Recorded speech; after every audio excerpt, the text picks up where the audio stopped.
Hello and welcome to Real Hi-Fi Help. How to undervolt your GPU.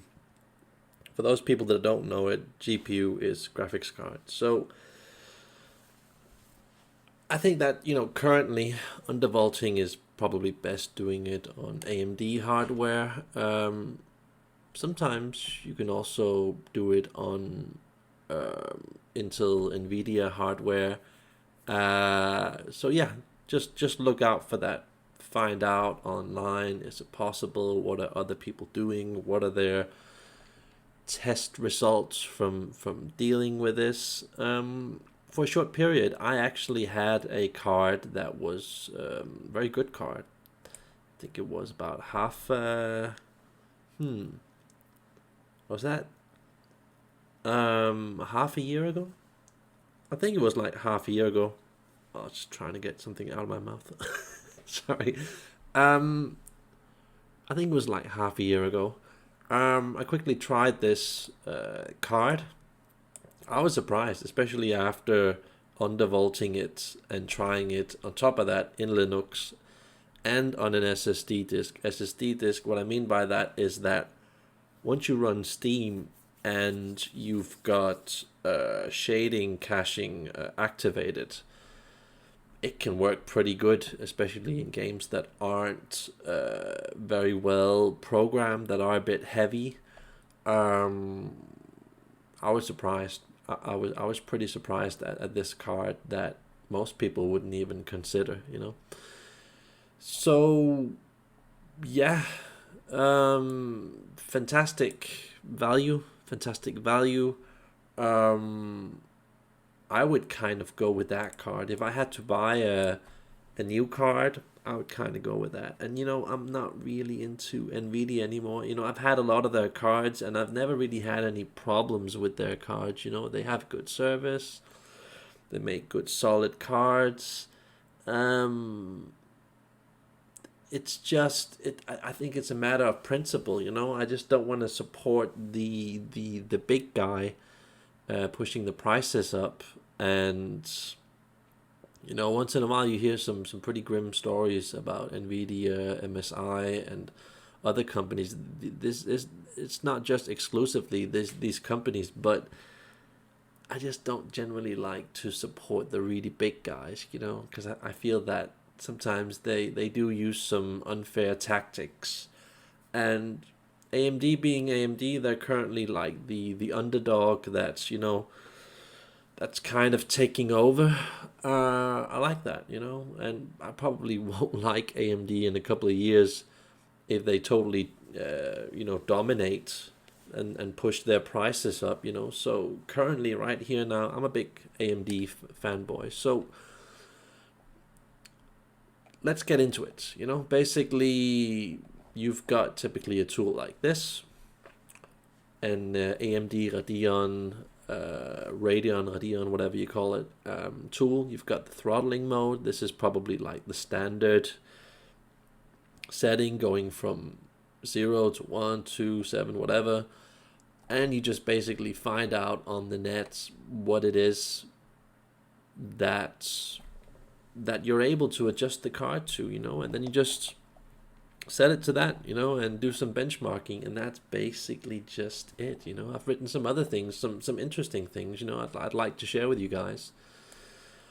And I think that if you're really smart, if you want to get a good deal, not just graphics cards, but CPUs, other stuff within like the hi-fi area, if you're going into headphones, speakers, whatever, I think that if you go with something that's where there's less demand and it's a product that is being kind of hunted down, looking at the market where it isn't like the popular choice. I think that when you look at products like, for example, the Radeon 580 8 GB Sapphire card, not the standard one, because you can easily buy the standard one, which costs more than this. But I found this at an offer, um, and at an offer, it gave me a lot of value.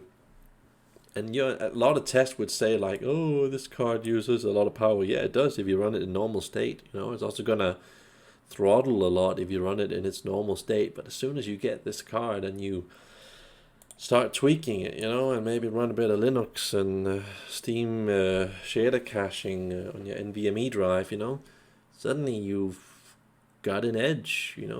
Suddenly you're saving like a couple of $100 compared to the alternative, and then you might even have a card that will last perhaps a year more than the competitor.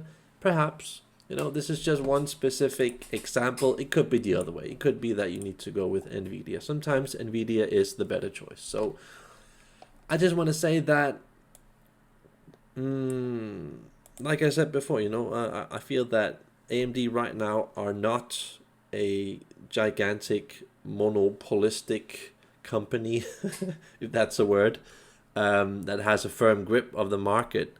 I think this translates into them usually being a tiny bit weak at release dates, with some of their models not being entirely like sharp with their driver support, which you can understand. And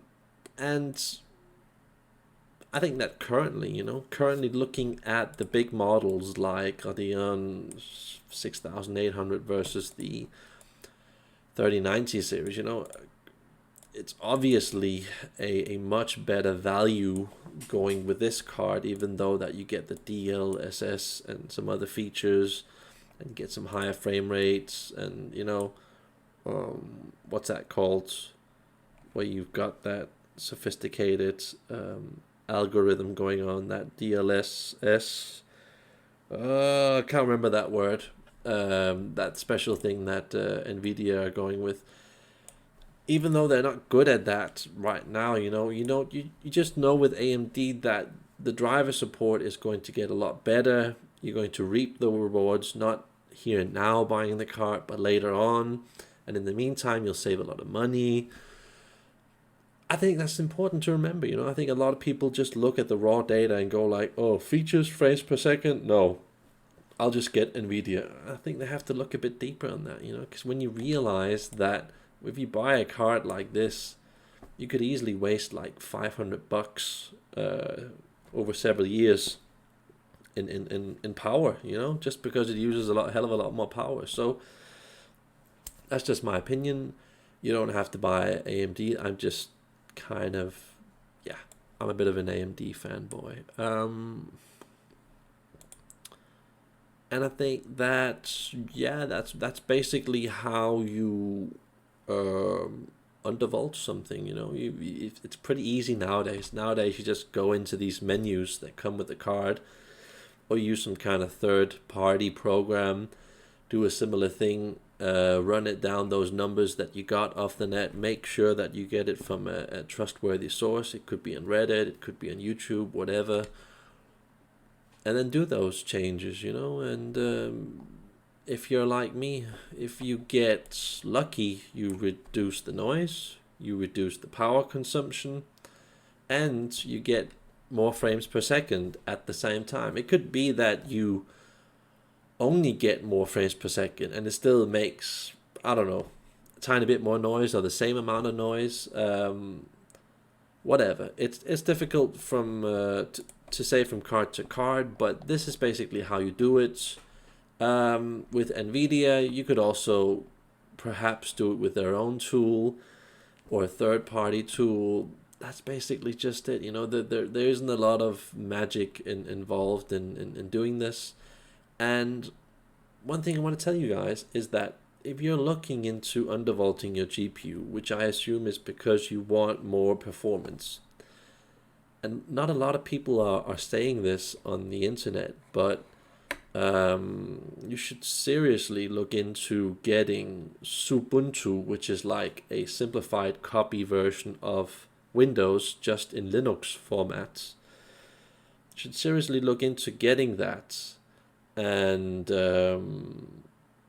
using Steam, of course. Then you can activate these shader caching, and then having your OS and games on the same hard disk, which is probably a good SSD or an NVMe drive.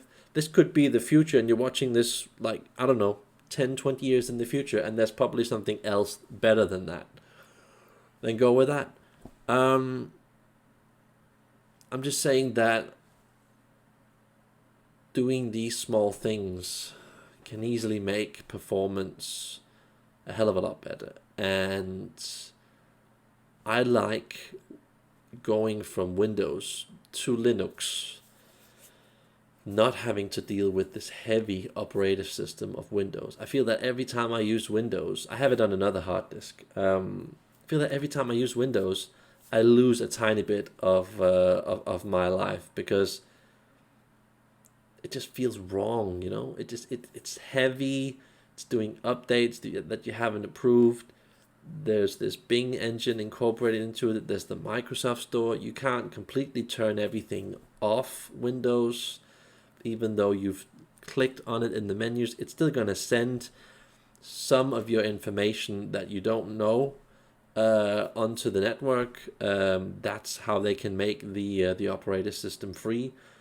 I don't trust it, you know. I simply don't trust it. There's so much clogging up the Windows system, and yeah, it's easy to use because we accept it.